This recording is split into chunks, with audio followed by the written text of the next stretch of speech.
Hola, bienvenido al mágico mundo de Fred Cuentacuentos. El día de hoy vamos a continuar con el libro titulado El hombre en busca de sentido, escrito por Viktor Frankl. Y sin demoras, comencemos. Primera fase: internamiento en el campo. Al examinar la abundante documentación recogida de las observaciones y experiencias de los confinados en los campos de concentración, se distinguen tres fases psicológicas en la reacción de los reclusos a la vida en el campo: la fase inmediata al internamiento, la fase de adaptación y la fase que sigue a la liberación. Estación de ferrocarril de Auschwitz. El síntoma característico de la primera fase es el shock. En ciertas situaciones, ese shock puede preceder a la entrada del recluso al campo. Ofreceré como ejemplo las condiciones de mi propia llegada al campo. 1500 personas fuimos transportadas en un tren durante varios días con sus noches. En cada vagón se hacinaban 80 personas tendidas sobre su equipaje, lo poco que conservábamos de nuestras pertenencias.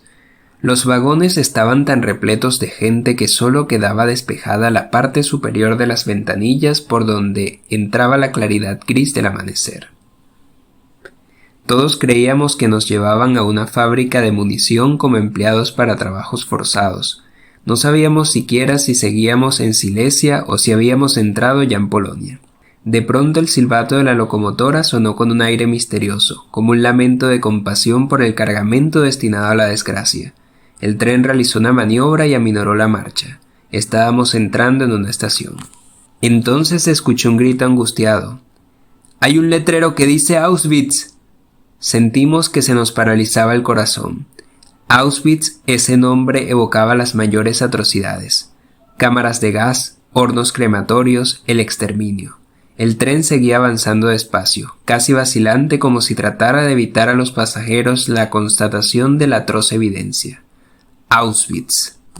La claridad de la mañana dejaba ver los contornos de un inmenso campo, una larga extensión de alambre de espino, las torretas de vigilancia, los potentes focos y las interminables filas de andrajosas figuras humanas, pardas bajo la luz grisácea del amanecer, arrastrándose sin rumbo por las desoladas calles del campo hacia un destino incierto.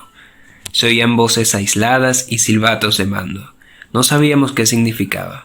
Imagínese cadalzos con cuerpos colgando de una cuerda. Me estremecí de horror, pero la realidad no iba a diferir de lo imaginado. Lentamente teníamos que acostumbrarnos a la inmensa y terrible barbarie. El tren se detuvo al fin en la estación. El silencio inicial fue roto por los estridentes gritos de mando. A partir de entonces oiríamos constantemente esos bramidos ásperos en todos los campos.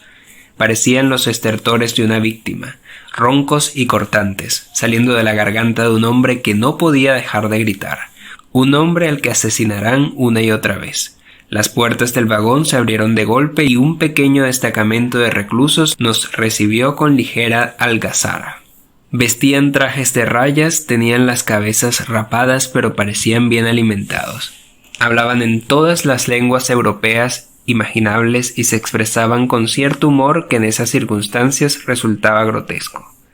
Como quien se agarra a un clavo ardiendo, dado mi innato optimismo que tantas veces me ha ayudado a controlar mis sentimientos incluso en las situaciones más desesperadas, me aferré a esta idea. Estos prisioneros tienen buen aspecto, aparentan buen humor e incluso se ríen. Quién sabe, quizás yo consiga ser uno de ellos. En psiquiatría hay un estado de ánimo que se denomina ilusión del indulto. Se trata del proceso de consolación que desarrollan los condenados a muerte antes de su ejecución. Conciben la infundada esperanza de que van a ser indultados en el último minuto. Nosotros también nos aferrábamos a una débil esperanza, e incluso frente a la evidencia creíamos que aquello no sería tan cruel. Las mejillas sonrosadas de los reclusos que nos habían recibido alentaban nuestra ilusión. Entonces no sabíamos que componían un grupo especial seleccionado para servir de comité de recepción a las remesas de prisioneros que diariamente llegaban a la estación. Acogían a los recién llegados, se ocupaban de sus equipajes y de los escasos objetos que traían, incluso de las joyas escondidas que habían superado todos los controles. Auschwitz era un lugar insólito en la Europa de los últimos años de la guerra. Debió de haber allí un verdadero tesoro. En sus almacenes se acumulaban oro, plata, platino y diamantes, sin contar lo incautado por la SS. Metieron unas 1500 personas en un barracón para un máximo de 200, a la espera de trasladarnos a campos más pequeños. Hambrientos, tiritando de frío, no disponíamos de espacio ni para estar en cuclillas, y menos para tumbarnos. En 4 días, el único alimento que ingerimos fue un trozo de pan de unos 150 gramos. En esas duras condiciones, oí a un prisionero veterano encargado del barracón, regatear con un miembro del comité de recepción por un alfiler de corbata de platino y diamantes. La mayoría de las ganancias de tales transacciones se convertían en tragos de aguardiente. No recuerdo cuántos miles de marcos se necesitaban para comprar suficiente aguardiente como para pasar una tarde alegre, pero sí sé que los veteranos necesitaban beber. En estas circunstancias, ¿quién podría reprocharles que intentaran calmar su conciencia con la embriaguez? Había otro grupo que disfrutaba de aguardiente en cantidades casi ilimitadas, suministradas por la SS. Los hombres que trabajaban en las cámaras de gas y los crematorios, que sabían que cualquier día serían relevados por otra remesa y dejarían de ser verdugos para convertirse en víctimas. La primera selección. La mayoría de las personas de mi expedición se encontraban bajo la ilusión del indulto. No perdían la esperanza de que serían liberados e imaginaban que aquello iba a terminar bien. No podíamos captar la realidad de nuestra condición. El significado se nos escapaba. Para explicarme mejor, recupero la siguiente escena. Hasta esa tarde no lo comprendimos. Nos ordenaron dejar el equipaje en el vagón y formar 2 filas, las mujeres a un lado y los hombres al otro, que debían pasar delante de un oficial de la SS de alta graduación. Tuve la osadía de esconder mi macuto debajo del abrigo. Mi fila debía pasar delante del oficial uno a uno. Me di cuenta de que corría peligro si el oficial descubría el macuto. Seguramente me tiraría al suelo de un bofetón, un escarmiento del que ya tenía constancia. Instintivamente al acercarme a él adopté una postura enérgica para disimular la pesada carga. Ahora lo tenía enfrente. Era un hombre alto y delgado con un uniforme impecable que vestía soberbiamente. ¿Cómo contrastaban este porte elegante con nuestro aspecto mugriento después del viaje? El oficial mantenía una posición relajada sujetándose el codo derecho con la mano izquierda. Su mano derecha estaba erguida y con el dedo índice señalaba con parsimonia a la derecha o a la izquierda. En aquel entonces ignorábamos el siniestro significado del leve movimiento de su dedo apuntando ya a la izquierda y a la derecha con mayor frecuencia a la izquierda. Me llegó el turno. Alguien había susurrado que ir a la derecha implicaba trabajos forzados. A la izquierda enviaban a los débiles y enfermos, que trasladaban a otro campo. Me resigné al curso de los acontecimientos, comportamiento que repetí en varias ocasiones durante mi internamiento. El peso del macuto me ladeaba un poco hacia la izquierda, pero me esforcé en caminar erguido. El hombre de la SS me escudriñó de arriba abajo. Dudó un momento y entonces puso sus manos en mis hombros. Intenté demostrar la mejor voluntad. Me giró muy lentamente a la derecha y seguí en esa dirección. Por la tarde nos explicaron el significado del juego del dedo. Era la primera selección, el primer veredicto sobre la aniquilación o la supervivencia. Para el 90% de nuestra expedición había significado la muerte y la sentencia se cumpliría a las pocas horas. Los que habían sido colocados a la izquierda fueron de la estación directamente al crematorio. Ese edificio, me dijo un recluso que trabajaba allí, tenía en las puertas escrita en varios idiomas la palabra baño. A cada prisionero se le daba a la entrada una pastilla de jabón y después, gracias a Dios, no necesito contar lo que sucedía después. Se ha escrito mucho sobre esa experiencia terrible. Los pocos que nos salvamos del numeroso grupo inicial conocimos la verdad esa misma noche. Pregunté a un antiguo recluso si sabía dónde habían mandado a mi amigo y colega P. ¿Lo enviaron a la izquierda? Sí, contesté. Pues ahí lo tienes, respondió. ¿Dónde? Una de sus manos señalaba una chimenea a unos cientos de metros que escupía una llamarada de fuego al gris cielo de Polonia. La llamarada se disolvía en una siniestra nube de humo. Allí está tu amigo, elevándose al cielo, contestó con brusquedad. Pero no alcancé a entender bien sus palabras hasta que me revelaron la verdad con toda su crudeza. Pero me estoy anticipando a los hechos. Desde el punto de vista psicológico, todavía nos esperaba un camino largo, muy largo, desde el amanecer en la estación hasta la primera noche en el campo, escoltados por los guardias de las SS con sus pesados fusiles listos para disparar. Recorrimos a paso ligero pasando la alambrada electrificada el trayecto de la estación al pabellón de desinfección. Para los que habíamos superado la primera selección fue un auténtico baño. Eso fomentó nuevamente nuestra esperanza de sobrevivir. Incluso los hombres del SS nos parecían casi encantadores. Pronto descubrimos la razón. Eran amables con nosotros por el reloj de pulsera que llevábamos en nuestras muñecas y con buenos modales nos querían convencer de que teníamos que dárselos.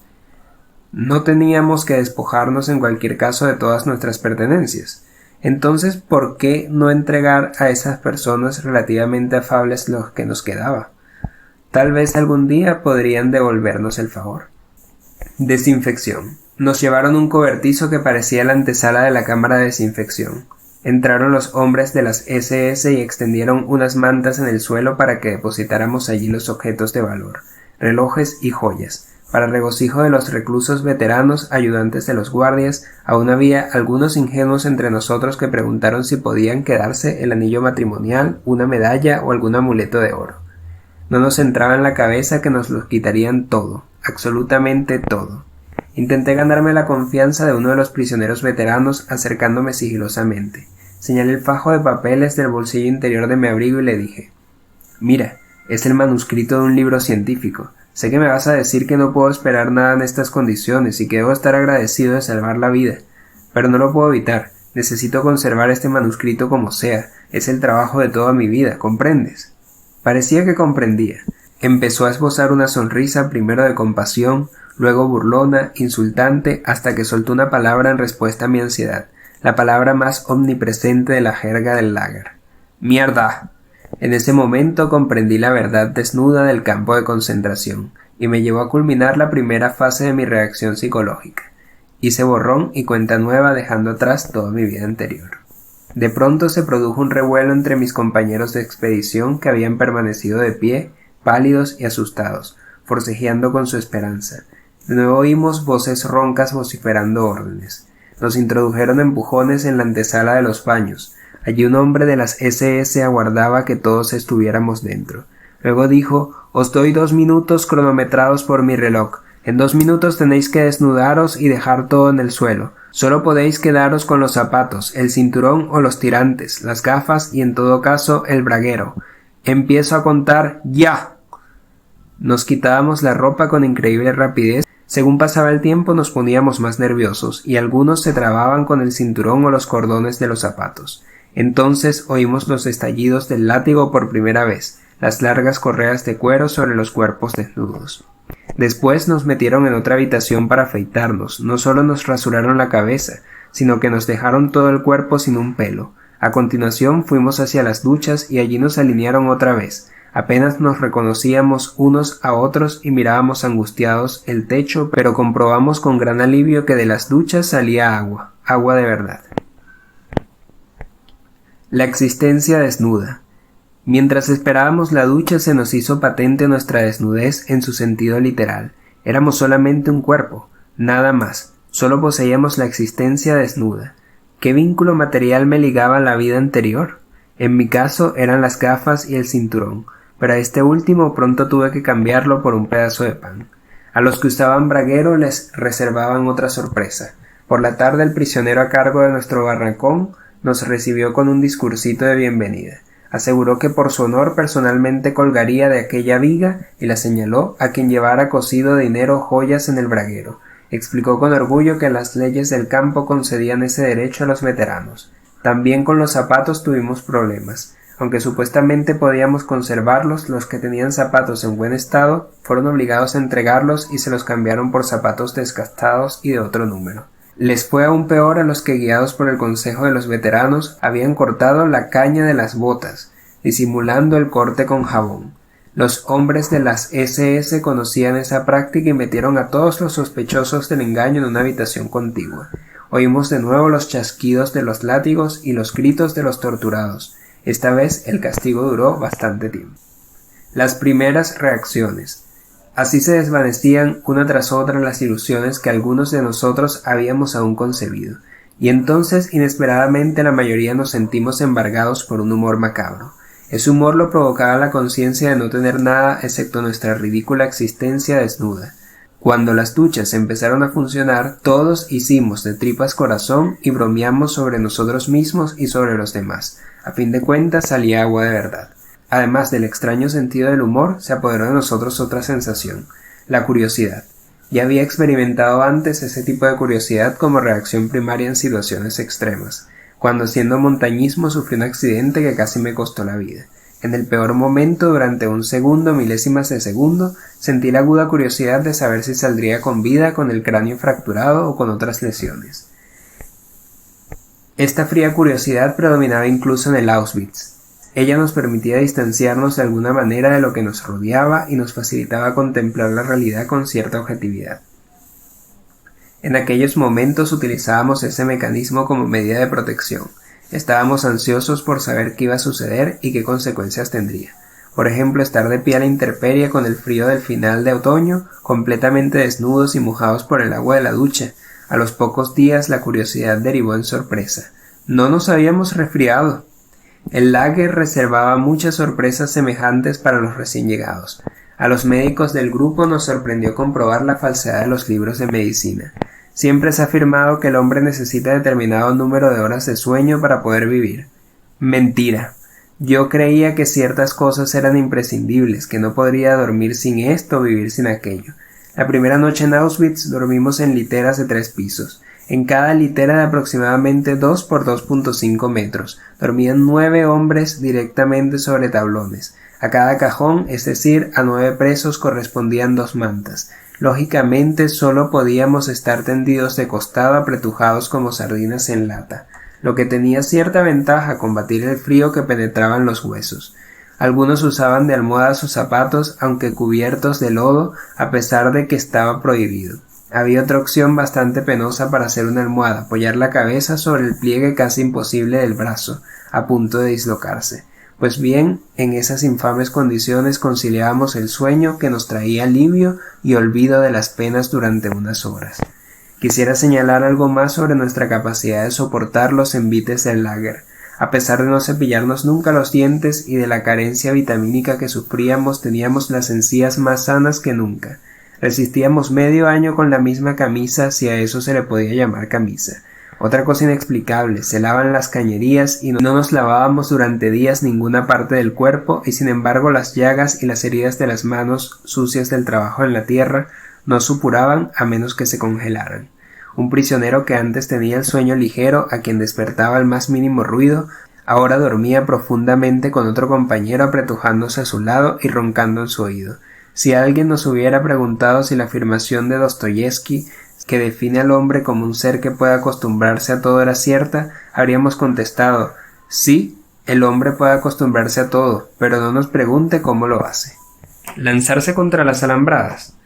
Pero conviene aplazar el análisis de estas cuestiones, pues estamos en el comienzo de nuestro ensayo psicológico y los presos no tenían aún en tan poco tiempo una conciencia precisa de su estado.